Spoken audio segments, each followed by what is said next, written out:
আসসালামু আলাইকুম রহমতুল্লাহ বারাকাতু। আমাদের আমাদের নেতা বাংলাদেশ জাতীয়তাবাদী দল বিএনপির শীর্ষ নেতাদের অন্যতম একজন ডক্টর খন্দকার মোশাররফ হোসেন স্যার এবং স্থায়ী কমিটির বিএনপির কেন্দ্রীয় কমিটির সদস্য জনাব মারুফ ভাই, আপনাদের দৃষ্টি আকর্ষণ করতেছি, কারণ তিতাসের বিএনপির নেতাদের দিয়ে দৃষ্টি আকর্ষণ করে আমাদের কোনো আর প্রতিকার হচ্ছে না। তাই সরাসরি আপনাদেরই দৃষ্টি আকর্ষণ করতেছি এই কারণে যে 5 আগস্টের পরে সাতানি ইউনিয়নে বিএনপি কর্মীদের উপর এবং বিএনপির অনেক পরিবারের উপর আওয়ামী লীগ কর্তৃক হামলা হয়েছে এবং কিছুদিন আগে হয়েছে এবং এখনও হচ্ছে। তার মধ্যে উপজেলা বিএনপির মাধ্যমে ইউনিয়নের একটা আহ্বায়ক কমিটি আসছে, যে আহ্বায়ক কমিটির দুজন সাতানি গ্রামে, যেখানে এখনও আওয়ামী লীগের 4 আগস্ট বাতাকান্দি হামলার প্রত্যক্ষ মদতদাতারা এখনও মাঠে, যেমন সাতানির কাইয়ুম, সে এখনও মাঠে আছে। ফরিদপুরের আনিস, সে এখনও বাড়িতে আরামে ঘুমায়, বাজারে আসে যায়, অথচ সেখানে আমাদের রানিং ইউনিয়ন বিএনপির সভাপতি এবং তার ভাই যুগ্ম আহ্বায়ক।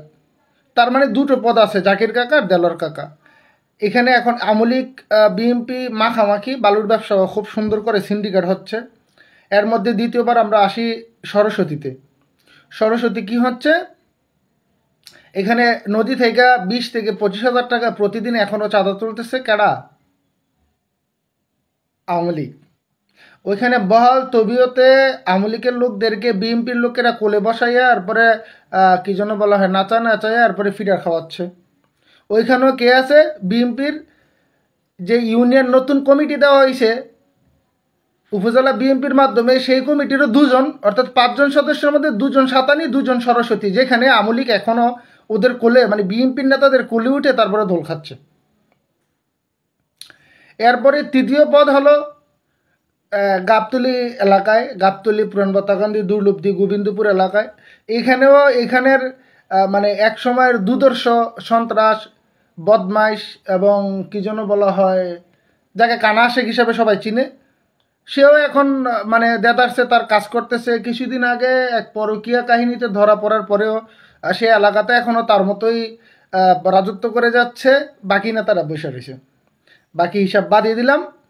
আজ নয়াকান্দি গ্রামে আমাদের ইউনিয়ন ছাত্রদলের সভাপতি ক্যান্ডিডেট এবং 6 নং ওয়ার্ডের বিএনপি সভাপতি শাহজাহান মিয়া, ওনার পরিবারের উপর আজকে বিএনপির নেতার নেতৃত্বে দাউদকান্দি থেকে বিএনপির নেতার লোক দেয়, আর তিতাসের আরেক বিএনপি নেতার নেতৃত্বে ওইখানে আওয়ামী লীগ পুনর্বাসনের জন্য আওয়ামী লীগকে নিয়ে শোডাউন দিয়ে ঢুকতে চাইছিল, যদিও বারকাউনিয়ার এবং বাতাকান্দিতে যারা লিড দিচ্ছে বিএনপির, তারা এটাকে বন্ডুল করে দেয়। তো আমার কথা হলো, আপনারা নেতা বলতেছে লন্ডন থেকে এক কথা, দেশে থেকে স্থায়ী কমিটির নেতারা বলতেছে এক কথা, মারুফ ভাই 2 দিন পর পর ঘোষণা দেয় একটা, সেলিম ভাই, তারপরে ওসমান ভাই, হোসেন মোল্লা কাকারা বলতেছেন এক কথা। সেখানে আবার আওয়ামী লীগকে কীভাবে শোডাউন দিয়ে বিএনপি নেতার নেতৃত্বে একটা এলাকাতে ঢুকাতে চায়, এটা আমার বিএনপি নেতার কাছে